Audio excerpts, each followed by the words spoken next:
Eric, 3 weeks worth of material. Did you buy any cool stuff recently? I actually didn't buy that much. I got this shirt today. Oh, cool. My girlfriend went to an anime convention and bought this shirt for me.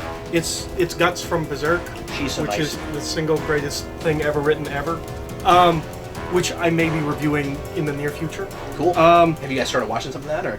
No, I'm just gonna read through it. Oh, sweet. I own, I think, the first 21 volumes. I'm sorry, is that also an anime?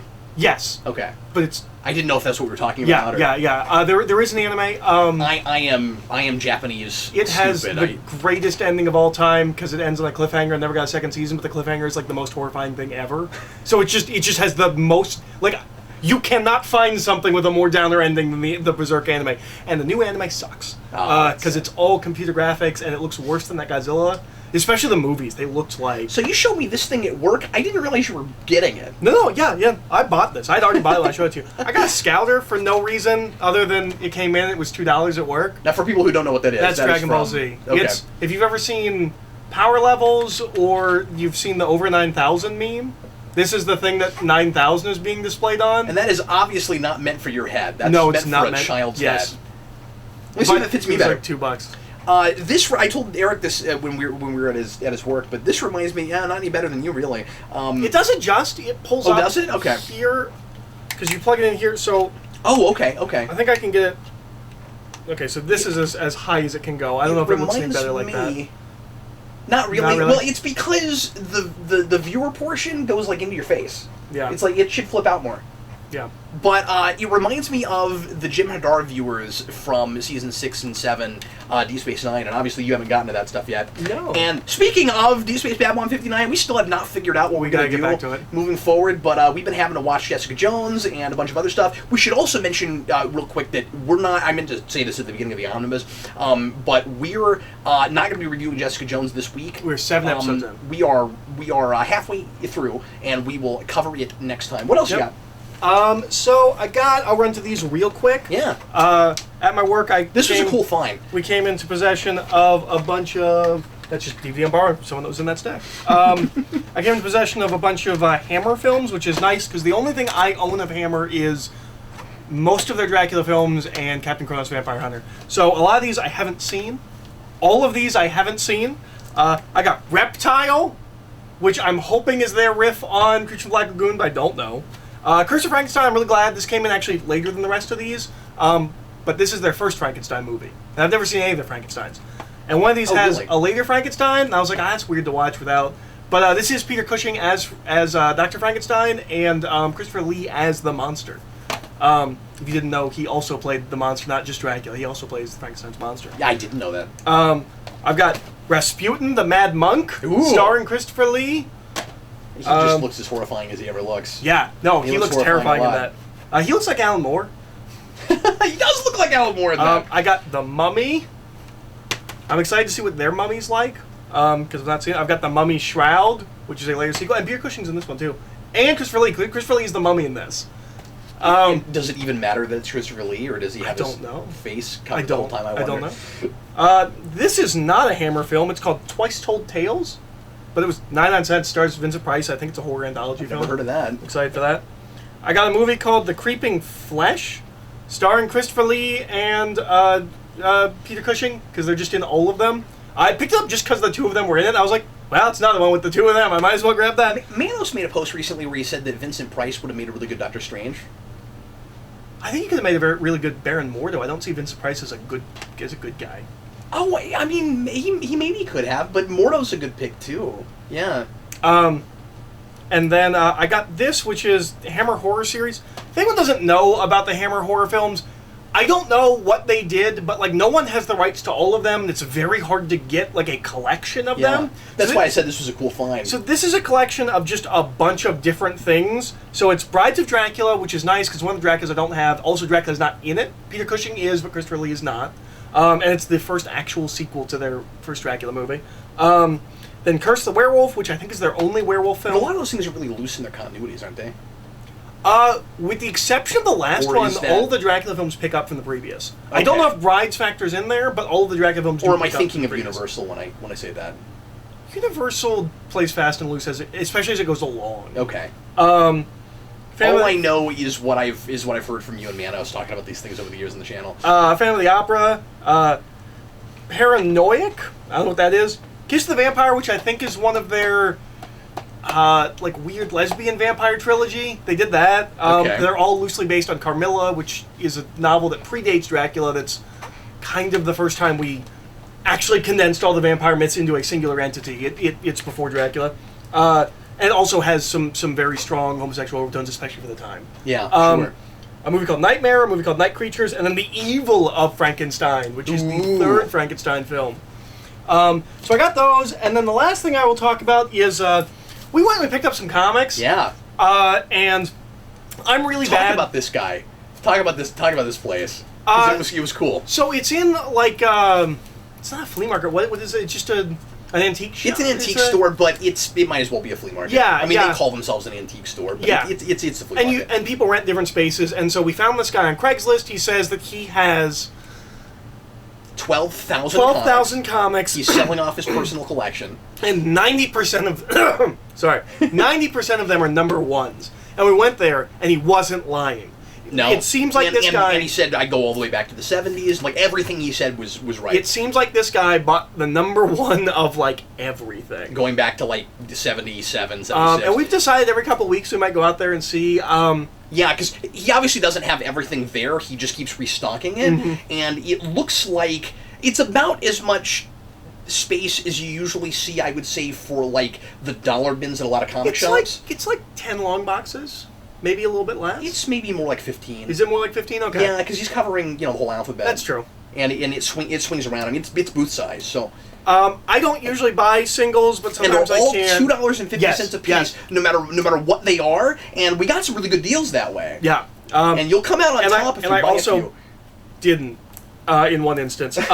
Oops. But, so I don't usually buy singles, but like I'm real bad. Like I'm a real impulsive buyer with certain things. Like it's one of the reasons I don't like to go to comic book stores is I want to buy things. That's why originally I didn't even invite you. I asked you if you thought I should go because I didn't think you want to go. You were like, no, I want to go see that. And I was like, all right, Eric, but you'll buy things. So I got some stuff that you can't get in trade.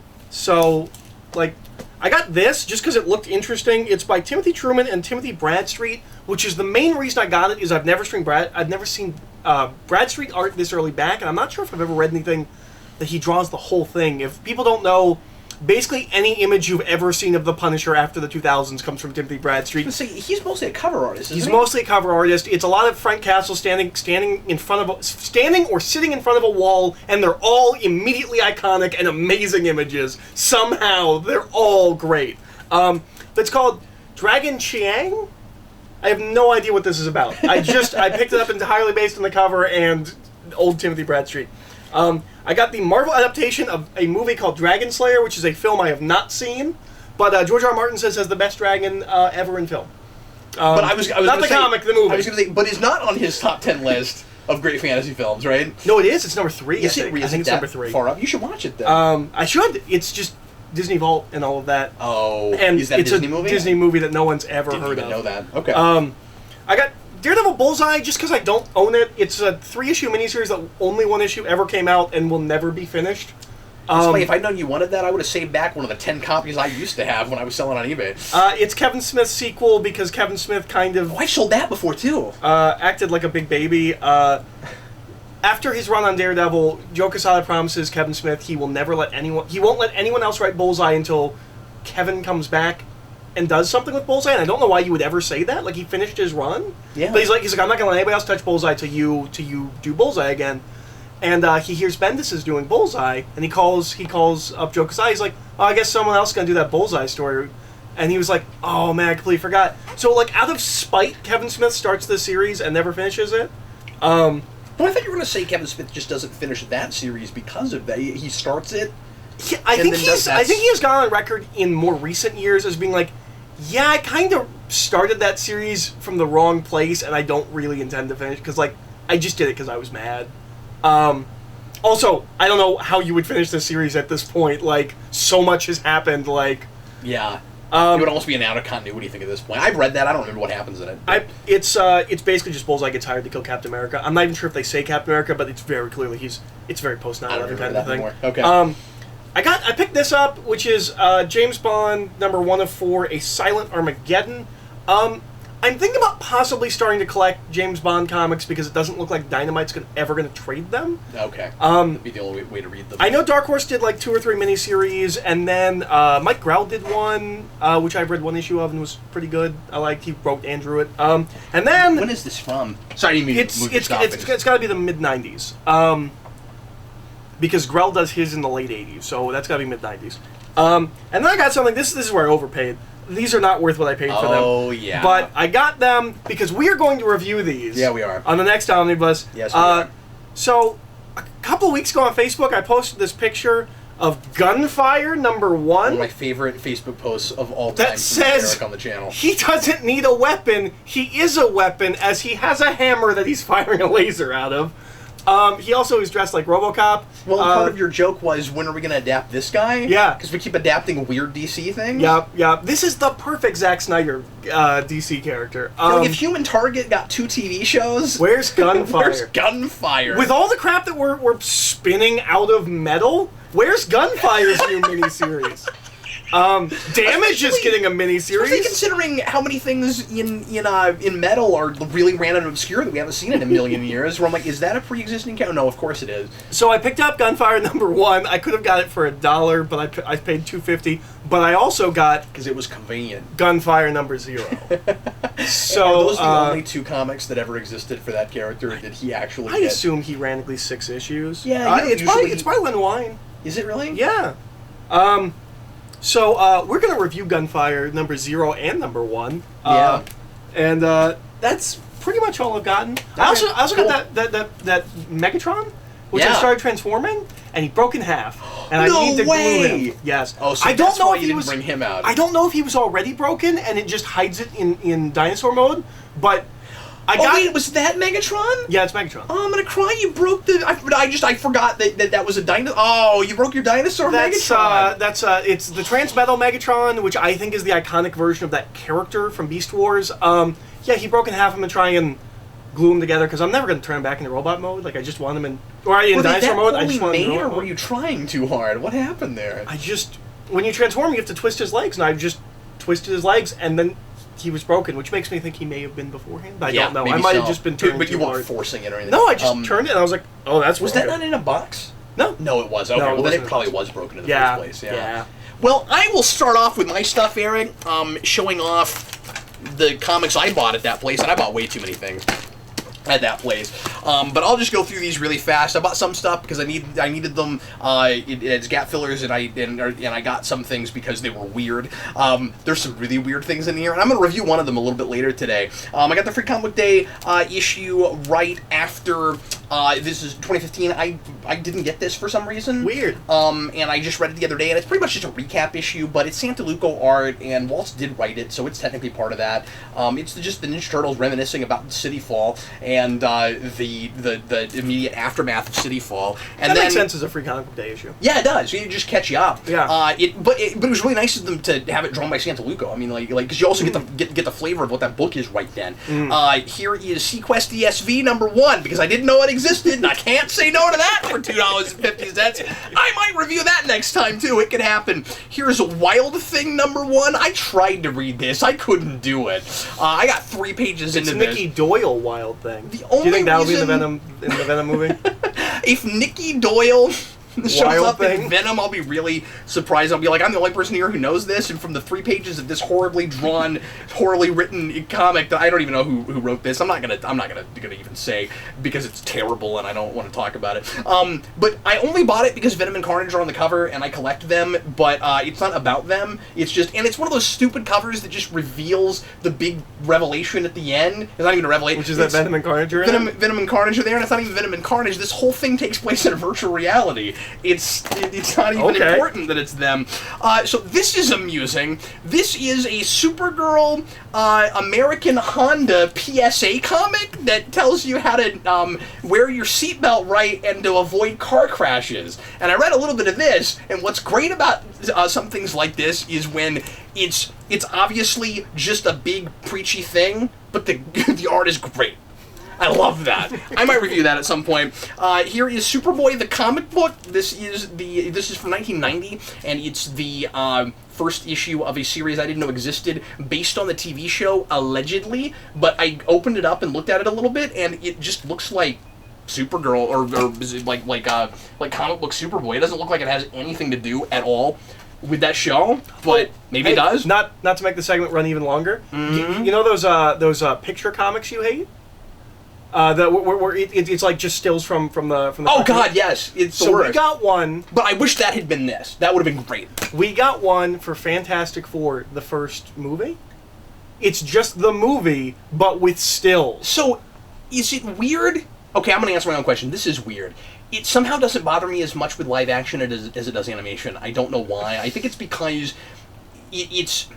You can almost dupe kids when it's a TV show, when it's animated, into thinking that those pictures were drawn for that comic. That really annoys me when it's stills. There's something more self-aware, I think, when you do it with live action. There's a really fun panel where it shows how Reed and Sue broke up, and it's the picture of them together, but it's ripped like a photo, so it's like this. That's hilarious. And I think you can be really creative with that, too. Like, I like the Star Trek photo novels that do it. The John Byrne stuff. Yeah. Yeah. He's still doing that. Here is the first issue of Vigilante, who's a character I've always thought I probably like, but don't know anything about. I read exactly one issue of that when I was, like, 8. Me too, but now I have the first one, Nightwing was in the issue I read. I'll try that out. I bought the first issue of Greg Rucka's Whiteout, because I saw that movie, and it's one of my least favorite movies of all time, and I've heard the comic book is amazing, so I bought the first issue of that. Here is the Wonder Woman Annual from the New 52 run, and I'm planning on finally getting some of those at some point, so I just thought, well, there's the annual. We've talked about possibly reviewing some of that. Grab that. First issue of World War Hulk, which I don't have. Here's a What If I'm pretty sure I'm missing. If not, I'll give it to someone, I guess. This is some like offshoot thing, underground thing from Eternity Comics called The Mighty Mites, which looks like it's just a parody of X-Men, and I initially picked it up and looked through it and thought that it might be a funny thing for Jason, and then it's actually a more adult thing. Oh. But it looks kind of kiddish, but the art's really fun in it, and it's got a parody of Galactus, and I collect Galactus. Here's a one-shot called Nightwing Alfred's Return. I buy a lot of comics from this period, so I just picked that up. I don't have a real reason. I don't have to explain myself to you. Here's a graphic novel biography of DeForest Kelley. I have the one for Patrick Stewart and liked it quite a bit. From Personality Presents. I think these came out in the mid to late 90s. Here is an amalgam issue I was missing. I was hoping they would have more of these there. He didn't have as many as I was. Because they're all number ones. Because they're all number ones. But he probably has them all. They're just not there. But anyway, I have the other Super Soldier one, but I didn't have this one. And I was a couple of years ago in the middle of reviewing those and never finished it. Right before I moved here. So I'll try to get back to that at some point. This is not a PSA thing, but more of just a commercial tie-in thing. This is from, I'm pretty sure, like the late 70s. I haven't checked or maybe this is more like 82, 83. I haven't checked the date on this. This is pre-crisis. Superman Compliments of Radio Shack, the biggest name in little computers back then. It's the computer that saved Metropolis, starring the TRS-80 computer whiz kids. This I must review at some point. I got the Savage Dragon Ninja Turtles crossover because I'm suddenly collecting turtles a lot harder. This is another thing I sold on eBay at one point that I wish I'd kept because then I wouldn't have had to pay for it. Here is the first issue of Byrne's Man of Steel, which Eric and I have reviewed, and we will, sometime in the near future, finally finish. We've got 2 more left. Started that when I moved here. Finish our Superman Origin series. We've got to do Secret Origin, and then we have to do American Alien. And we finally posted the one before that, whatever. Which we recorded months ago and forgot to post it, and that was, help me out. Birthright, thank you. And I just, so many things in my brain right now. Superman Man of Tomorrow #1, because I own some other issues of this, so gap filling. Sure. Secret Wars 2 #1. I bought Spidey and the Mini Marvels for Jason, and then found out that this is the first story in that trailer. But he's got this cool cover now, so whatever. I got Jason the only trade of that stuff that exists for Christmas last year, year before that. And he's read it like 15 times. Yeah. He's in love with that stuff. And I've looked at it a little bit. It's really funny. It's really unfortunate because there's no more trades. Did they have more issues? Yeah, it ran for a long time. Did it really? Yeah. It's like Tiny Titans, except they didn't trade at all. Yeah. Here is the first issue of What The, which I'm pretty sure I didn't have. I haven't checked all these yet.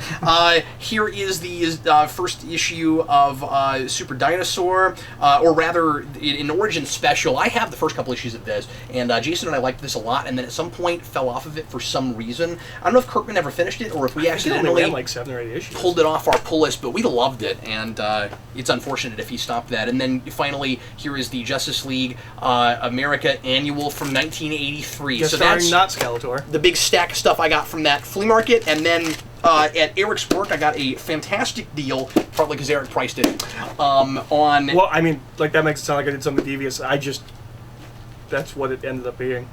Yeah. I was like, oh, by the way, I have this thing here. I didn't know how this happened. I'm just saying, like, I like, kind of thank you for the fact that I got a really good deal on this. But this is almost all of the original Crisis, the first printings. I have this in trade, but of course I collect a lot of just really major... it's missing issue 12. It's 1 through 11. But it's missing issue 12, yeah. And I love the covers from this series so much. But anyway, so at some point we'll finally review Crisis. We've never done that. I've never read it. I have. It seems really boring. It's tedious. It's long. The art is amazing. You know all the important things that happen in it. And then on a whim, I picked this up at my local library. I bought this. This is a trade called Johnny Cash, I See a Darkness, and it is supposed to be a graphic biography of Johnny Cash's life, and it's really interesting, and the art is really good looking. Yeah. And I did not know this existed. No, I never even heard of that. But I had to buy it because I like Johnny Cash a lot. That's awesome. I don't know who published this. It looks like I want to say I like Johnny Cash, but I feel like I mostly just like the American recordings. I mean, I love those. Yeah. But I like a lot of his really early stuff, too. And I grew up with a lot of that kind of music. Johnny Cash is what I point to when I'm like, I don't like country. I like Johnny Cash. I consider Johnny Cash more Western than it is country. So this is just published by a regular book publisher called Abrams. Interesting.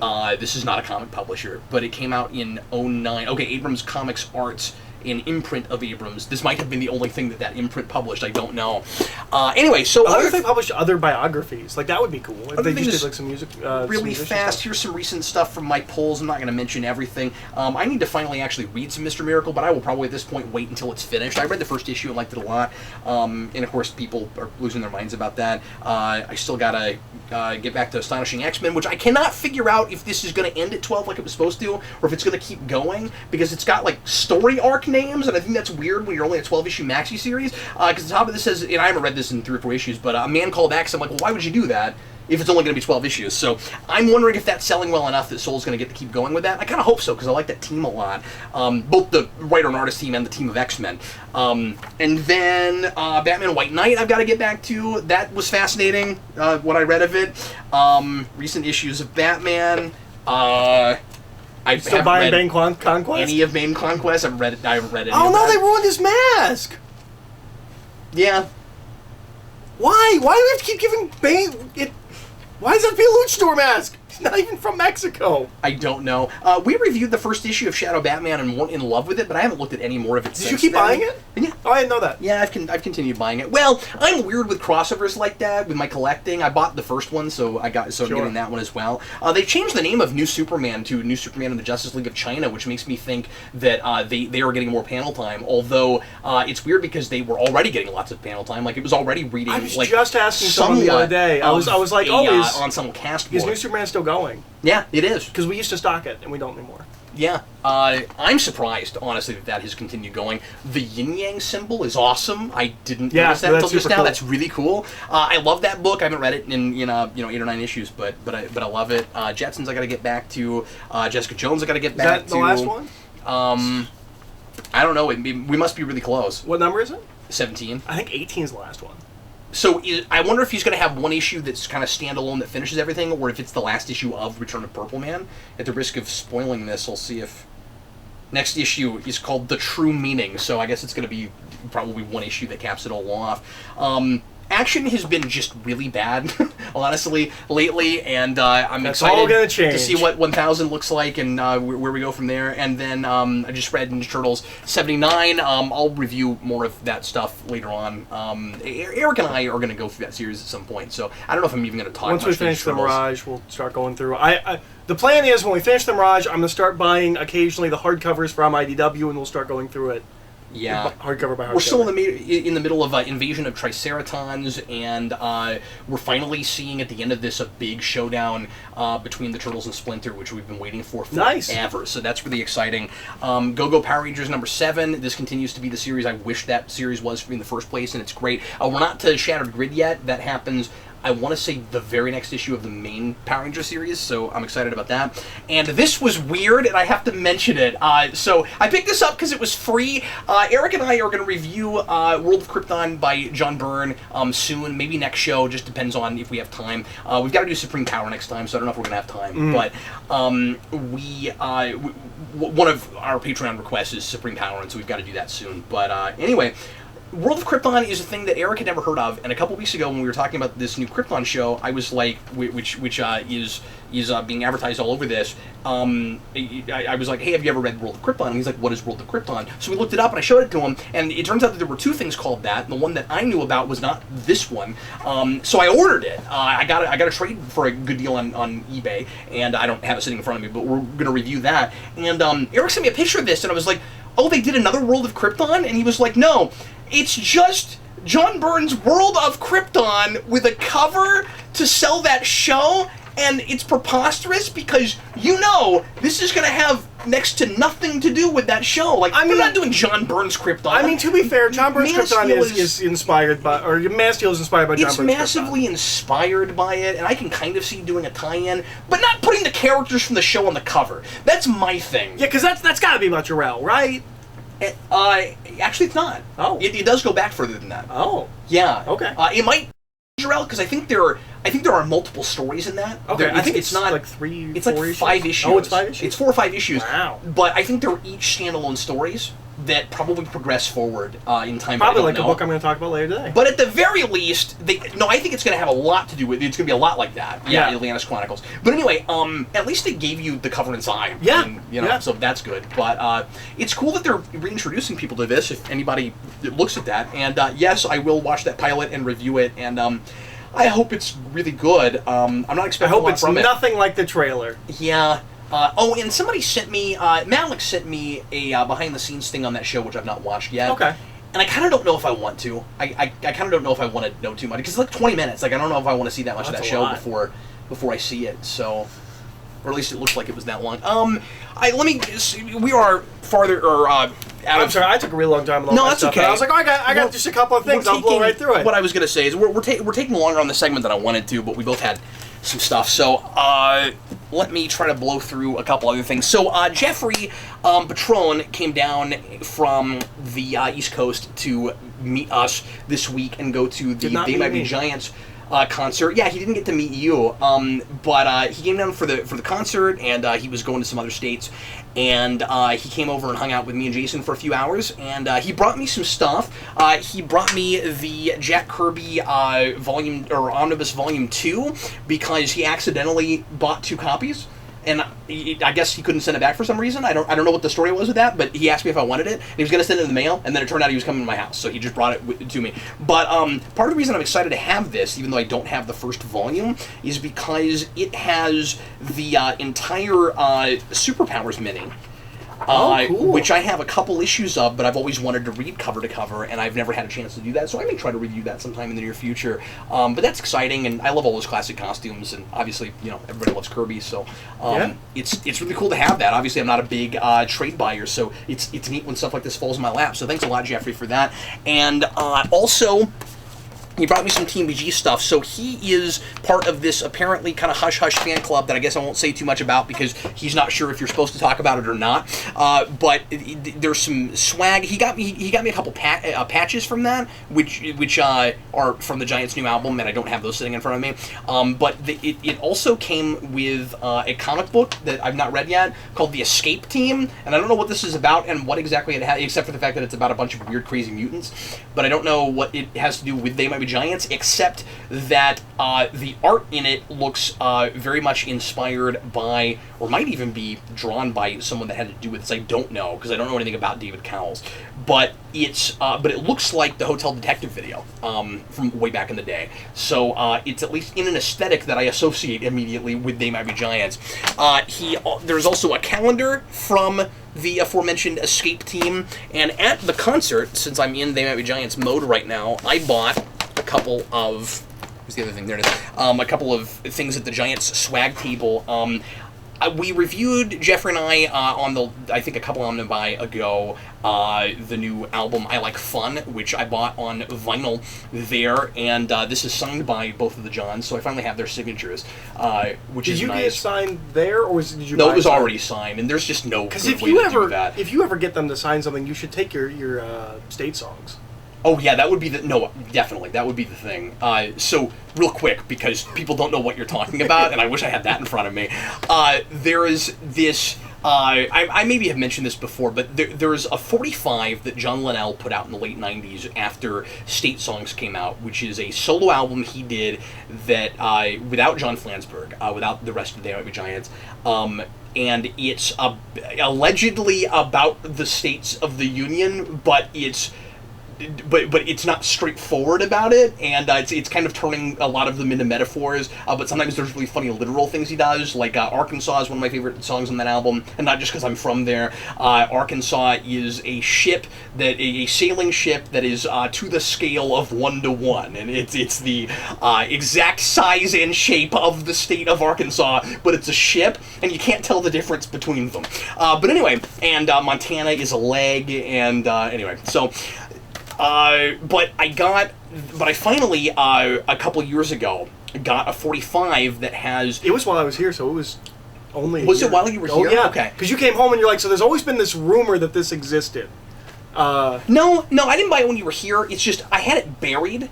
Oh, okay. And I found it while I was cleaning stuff, and I just showed it to you because I thought it was interesting. Oh, I thought you just bought it like that day. No, I had that for a while. Oh, okay. But anyway, so it had a song on it that wasn't released on that album, which is awesome and should have been on the album. But it's in the shape of the United States, the record. It's green, and it's in the shape of the United States. And I had heard about it for years, but thought it was just a rumor or an urban legend or something, because I could never find one. And one day on eBay, I just happened to think to look it up, and I finally found one, and it wasn't insanely expensive. I think I paid $20 for it. That's not bad. It wasn't bad for something that's really rare. As far as I can tell, I don't know anybody else that's got one.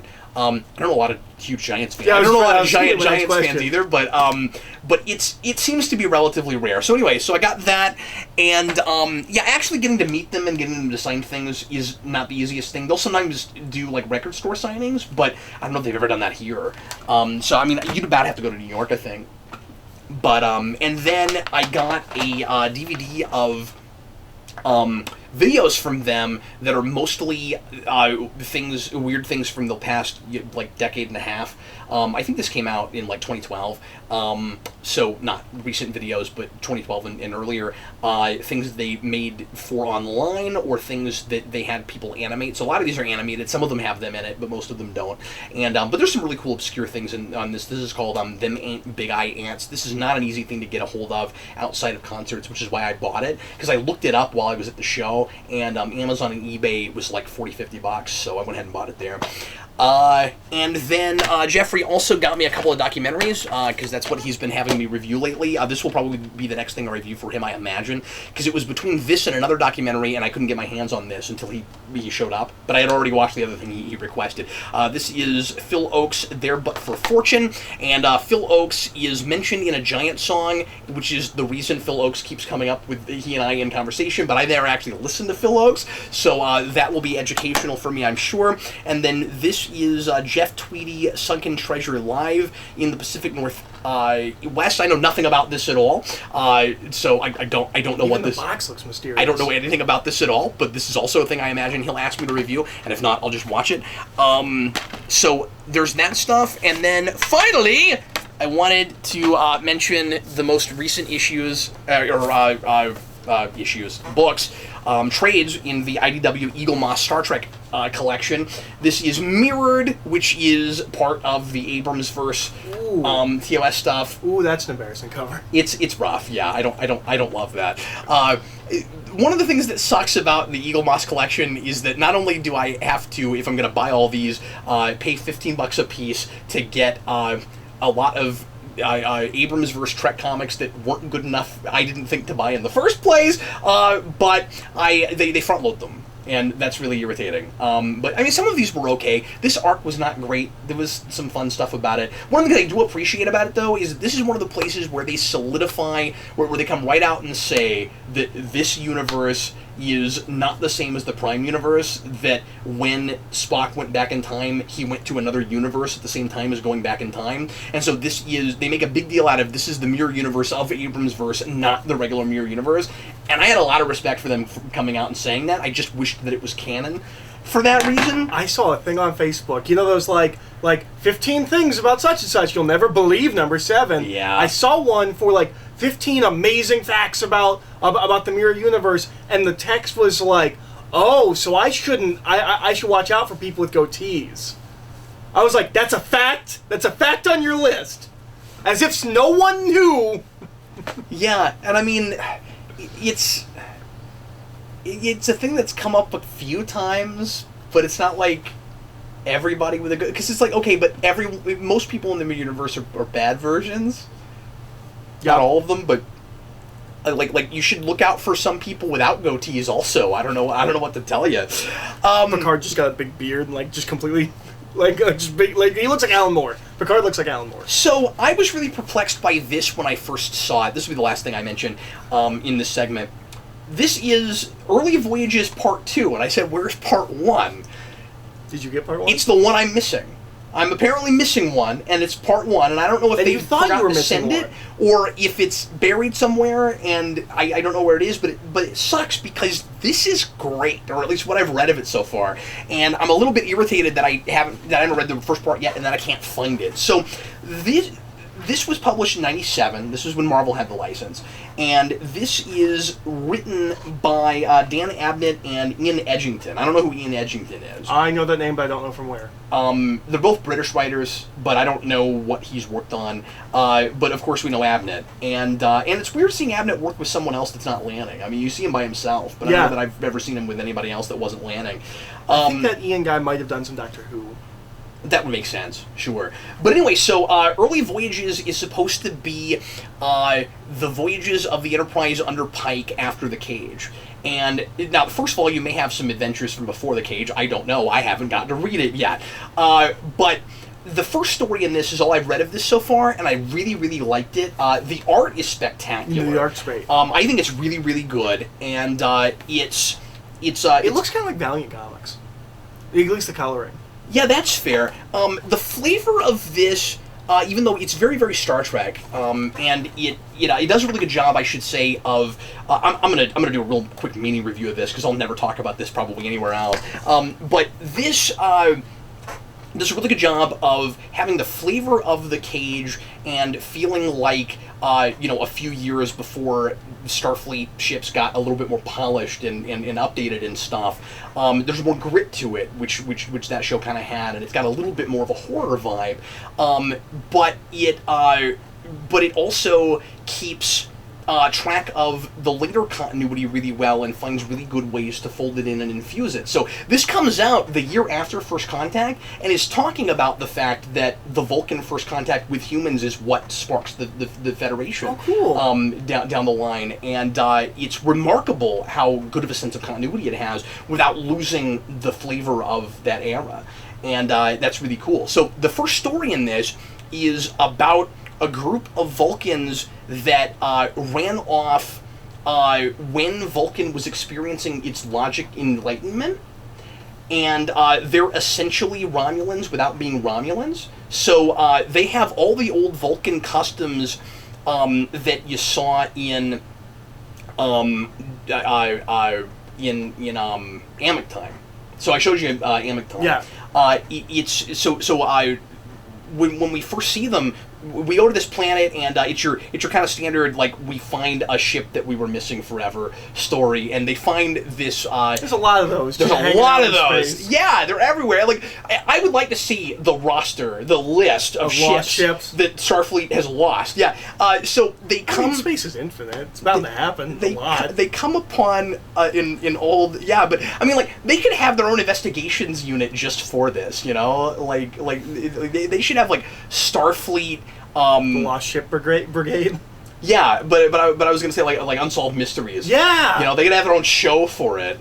Just ships we've lost. Anyway, that's a miniseries they should do, and have Spock narrate and have Spock be the presenter. That'd be awesome. Yeah. So anyway, they find this. They find an old shuttlecraft that crashed on this planet, and they're investigating it, and it's, like, upside down. So there's a lady from the cage, I forget her name. Almost all the crew members are from that show, and she has to, like, climb up to the top and, like, crawl in it, and they're trying to investigate it. And suddenly these natives show up, and it turns out that they're not natives; they're from this old Vulcan colony. And we realize right away that they're Vulcans because they're carrying lirpas. They show up with lirpas, and they start attacking, and it's awesome. And it feels like, even though it's very Star Trek, it feels a little bit like a John Carter story or something. Oh, like, cool. I think you'd really dig it. Planetary Romance. What it's called. What this does for continuity, anyway, and of course these things don't count, but this one I really wish did. It gives the best explanation I've ever heard for why Spock is so different in the cage from where he is in TOS. Really? It gives us an explanation for it. Yeah. Nice. So he meets these pre-Vulcan, or these pre-logic Vulcans, and through their dealings with them, and how they're always at each other's throats, and their society is unsustainable, and all of that, he decides that it's finally high time that he completely purge all of his human emotions. So he hasn't done it yet, and this is the adventure that makes him decide to do that. That's cool. Good stuff. Really good stuff. It's surprising that Abnett's never written Star Trek novels, because he writes almost exclusively, like, tie-in novels. I wish he would. He wonderful. Mostly writes Warcraft 40K stuff. Yeah, and this felt like the way the dialogue is written, and the captain's logs, and the jargon and everything. Like, it read really authentic to me. That's good, because I've read some 90s stuff from him, Forceworks, and it's garbage. Yeah. Yeah, some of his stuff from that period is really terrible. But you like Resurrection Man. I do like Resurrection Man. I don't know if I'll like it going back to it. It's been 12 years since I read it, but... Well, anyway, that is going to be it for new acquisitions. Thanks a lot for watching, folks.